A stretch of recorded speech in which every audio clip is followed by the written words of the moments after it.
এই ফ্যাসিস্ট সরকারের বিরুদ্ধে সংগ্রাম করেছি। এই সংগ্রামের চলার পথে যারা আমাদেরকে সবচেয়ে বেশি, আমরা রাজনীতিবিদ, আমাদেরকে যারা সবচেয়ে বেশি সহযোগিতা করেছে তারা হলো আইনজীবীরা।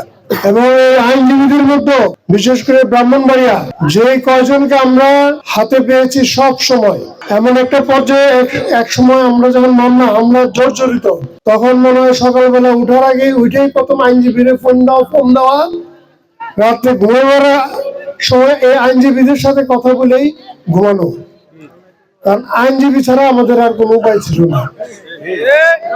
আর এত মামলা হামলা হয়েছে বিশেষ করে ব্রাহ্মণবাড়িয়াতে, একে তো রাজনৈতিক মামলা, তারপরে এই ফ্যাসিস্ট সরকারের সময় আমাদের এই ব্রাহ্মণবাড়িয়াতে 17 জন এই 5ই মে থেকে শুরু করে আন্দোলনের সময়, মোদী বিরোধী আন্দোলনের সময়, বিভিন্ন আন্দোলনের সময় প্রায় 17 জন আমাদের আলেম ওলামাদেরকে তারা হত্যা করেছে।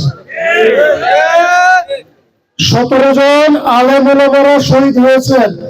এমনও নজির আছে, আপনারা জানেন, মাদ্রাসায় ঢুকে এই রবিউলের নির্দেশে তৎকালীন পেটোয়া বাহিনী, পুলিশ বাহিনী দিয়ে মাদ্রাসায় ঢুকে আমাদের 2 জন ছাত্রকে হত্যা করেছে তারা। যেটা বলতেছিলাম, এই সকল হত্যার আসামি কিন্তু এই বাংলাদেশ জাতীয়তাবাদী দল, তার অঙ্গ সংগঠন এবং সহযোগী সংগঠনের নেতৃবৃন্দ এবং অত্র অঞ্চলে ব্রাহ্মণবাড়ি আমাদের আলেম ওলামারা।